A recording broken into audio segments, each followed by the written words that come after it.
Thank you, guys. Thanks for having us. In hindsight, I probably would have stood down there and come up afterwards. I think the awkward dance on the side was my good. finest moment, to be honest. So as I said, so we're introducing DAX. So just very briefly, guys, hopefully most of you know what DAX is in the building.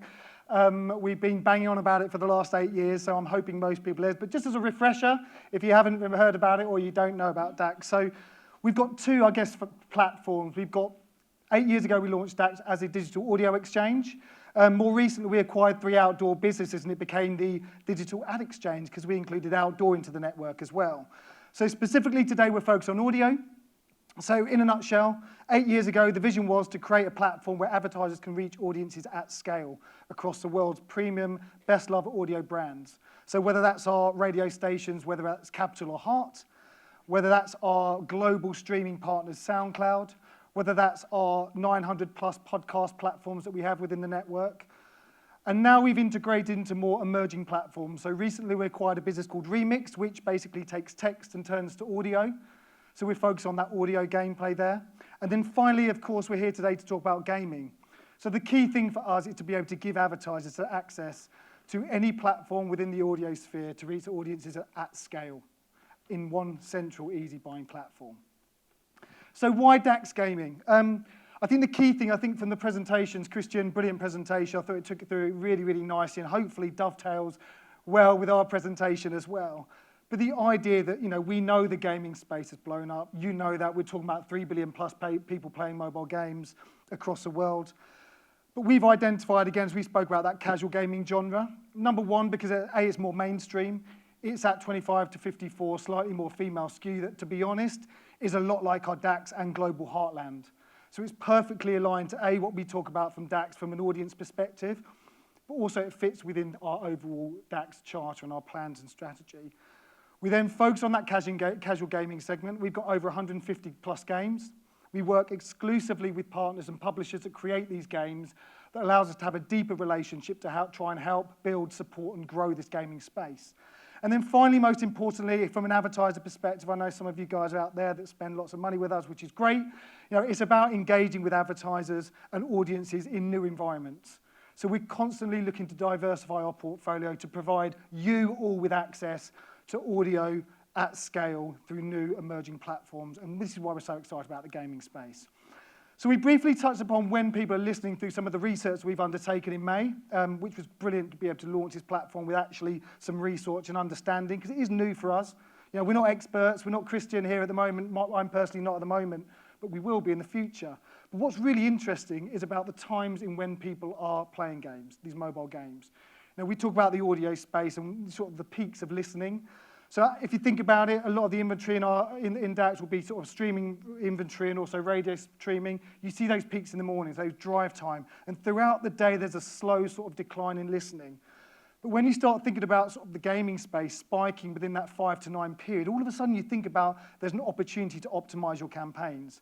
So thinking about how you're buying, our promise from a DAX perspective, we want to provide brands and clients the optimal plan to sort of make their campaigns work as well as possible. So these nuggets of insights we've only been live for a month so far. Not only are we seeing these slight peaks in timing, we're also seeing demand at weekends, so increased demand for gaming inventory at weekend, where again, naturally you see a dip in sort of listening on radio particularly, but also declining planning of your campaigns. So you see a slow decrease in sort of bidding. So actually what we'll be advising our clients now is to think about when you're sort of bidding and when you're looking to sort of optimize your campaign, that 5 to 9, but also at weekends as well. So we talk about the audio advantage, we're all sort of, I think everyone's sold from that show of hands earlier that, everyone loves audio. I think that's safe to say. It's a trusted medium, a trusted platform. And some of these stats are great. Some of the stuff we got back from our own research, 70% of mobile gamers expect advertising all or most of the time. So it's no surprise now when an ad pops up, an audio ad pops up into gaming experience, you're playing a free game. As Amit said, 95% of all casual games are free to play. So it's a trade-off. You're going to get ads. So actually, the key thing is about delivering a great ad or an ad that fits seamlessly into the environment as well. So that goes back to, we talked about Betway, great sonic branding, brilliant to stick across some gaming inventory. So if you've got any budget left, please do sort of hand over to us. But then we're thinking about the 65% here of people who play games with the sound on most or all of the time.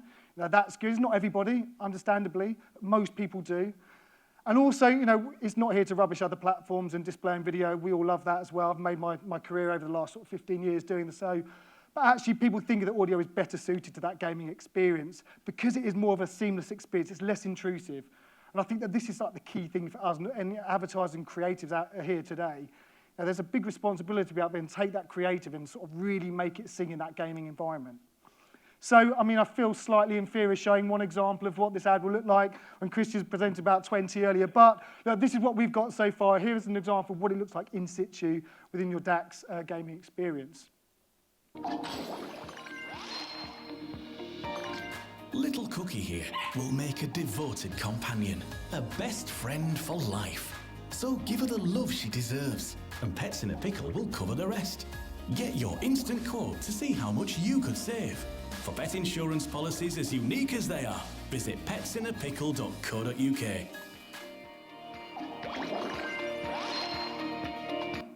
So pleased you didn't have that one in your presentation. That would have been extremely awkward. So as you can see, really seamless as we go into that, and it's less intrusive. Obviously, there's going to be some people that say it's still intrusive. You're intruding on my gaming experience. But again, as we've spoken about, it's free to play, so they're going to have to get ads. So as I'd said, we work specifically with selected publishers. So with Odeeo, there is a direct relationship. So that A is a really good thing around understanding the content, trying to help support and streamline that advertising experience as well when those ads go into the right moment at the right time. So whether that's pre-content or whether it's during the gameplay, we can help support and advise where we can. And I think the key thing here as well, we're not going to have thousands and thousands of games within the DAX platform. You know, we definitely sort of a slow foot in the sort of door, and then as we learn, test, work with partners like yourselves, we'll be able to explore and expand that over time. But the key thing is it's part of that wider audio mix, which is why, you know, we love the fact that it's now included in the DAX experience. And we talk about brand safety. There was a really nice sort of roundtable that the IB done with actually a few people I think were in today that are on this roundtable.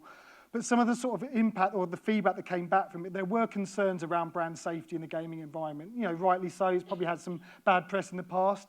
But I think what's really important, there's some fundamental things that are in place to ensure that this doesn't happen. There is a brand safe environment.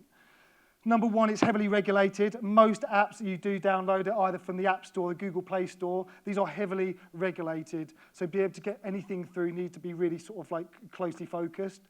But the other thing, this is probably why there is a spike in casual gaming, because it's a lot easier to get through to the App Store. So that's why there's probably another alignment as to why this casual gaming genre has grown. And I think, of course, the key thing around copy compliancy, so ensuring that, you know, any content does not get targeted to children, at least as much as you can police anyway from that perspective. Sometimes your kid grabs your phone, you can't help it, but you know, most of the time, the content and the way that it's done is brand safe.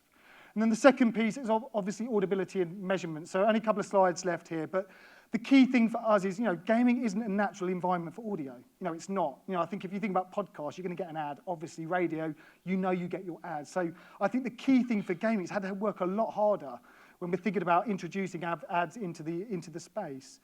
So there is a minimal criteria. We work with Moat as our industry standard. These are minimal standards, I hasten to say. You know, so there's a minimum requirement. The volume needs to be at 10% or more. Now, if you listen to anything with 10% or more, you know, it's 10% is you can still hear.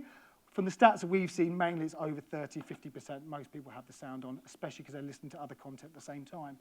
And then secondly, to be deemed a valid audio impression, it needs to play for more than 2 seconds. So very similar to video. So having these metrics in place now, I think will give advertisers and clients a bit more comfort when it comes to advertising in these new areas. Because for some, it's completely new. And you do need to feel confident and comfortable when you are advertising in these environments. So as a summary from my side, you know, you could probably tell, you could talk for hours about DAX anyway, but especially when it comes to gaming now, we're extremely excited. But from a DAX perspective, our core message is we're working with fully vetted partners. So these are brand safe environments that really do align with the DAX charter. So premium partners, a direct relationship that allows us to sort of help support and grow this platform. We talked about tapping into these moments. You know, DAX is, and you know, along with Odeeo and others, we are pioneering this technology about serving ads into this gaming space, and when people are in a different, happy mindset, brilliant for brands. And then finally, and probably most importantly for DAX perspective, you know, we aren't just coming to you talking about gaming. Obviously, we've got our podcast platform, we've got all of our streaming business, we've got our audio articles, so it's a big platform with multiple different touch points. But adding gaming to this is extremely exciting for us because now it's another opportunity to tap into a moment, to reach an audience in a new environment with a new creative format that we're extremely, extremely excited about. You can access it both directly and programmatically, and it's live now, so when you are buying your campaigns, it will be part of your campaign delivery, so your clients will be getting a taste of the gaming space. And I'm going to briefly hand back to Amit. Or I'm not? Okay, brilliant. So I'm going to call it quits there, bang on time. Thank you for listening, guys, and have a great afternoon.